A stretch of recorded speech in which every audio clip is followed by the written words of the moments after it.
I'm James Davenport, Associate Dean for Social Sciences and Professor of Political Science at Rose State College. I, perhaps like you, have been watching the political debates swirling around the topic of school choice. I know many people have trouble separating fact from fiction on this issue, with partisans on both sides using heated rhetoric and accusing their opponents of making bad faith arguments. I believe one of the purposes of institutions of higher education is to help provide clarity and reasoned discussion of important public policy issues. With this in mind, I decided I was in a position to help do that. So, with the help of many others, I organized this virtual conference on school choice. One of the reasons school choice generates such heated rhetoric is that it touches on some very important social questions. Questions such as, what type of education will produce individuals who can live meaningful, productive, and virtuous lives? And who gets to decide what that education will be?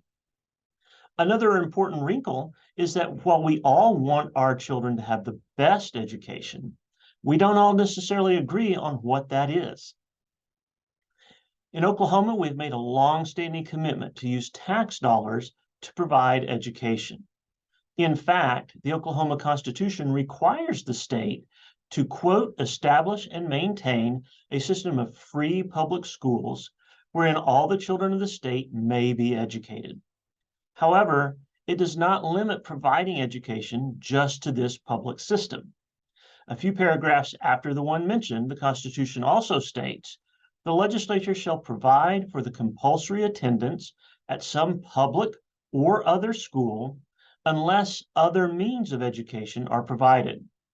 That phrase, other means, has created within Oklahoma a fairly liberated educational environment. Families in our state can choose from a variety of public, private, or homeschooling options.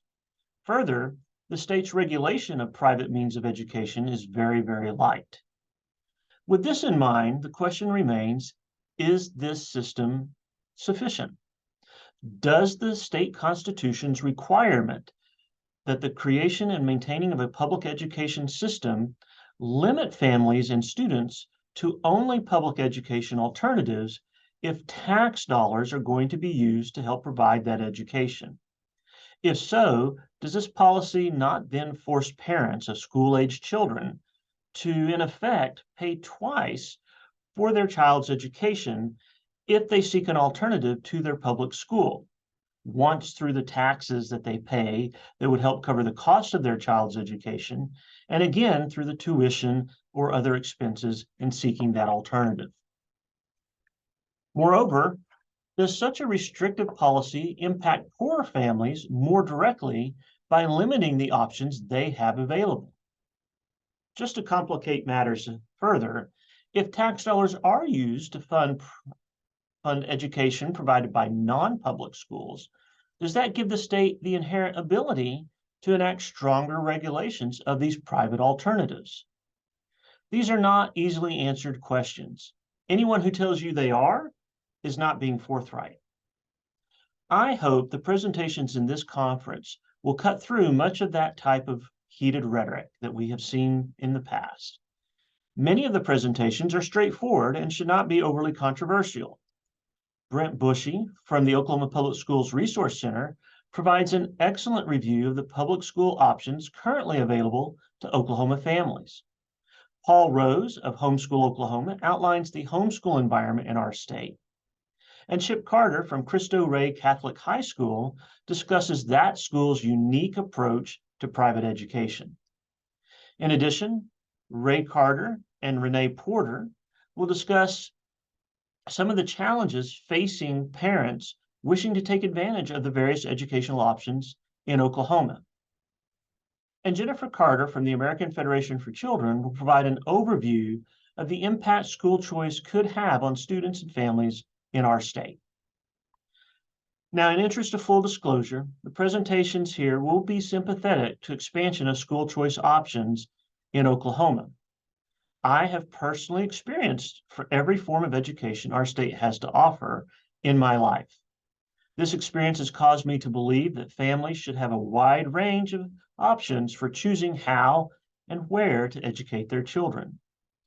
However, as an academic who firmly believes that one of the primary missions of higher education is to pursue truth through the creation and dissemination of knowledge, I think it's important that all sides of this discussion are included.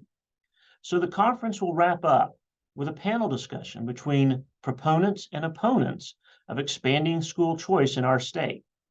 I hope this discussion will provide a full airing of the differences in perspectives on this issue without the heated partisan rhetoric that is seen on social media and in the sound bites of our traditional media. I don't know about you, but I'm frustrated by our conversations about education. There are too many who want to create division where it shouldn't exist. We should not see public, private, or homeschools as competitors who can only coexist if they are kept separate from and skeptical of one another.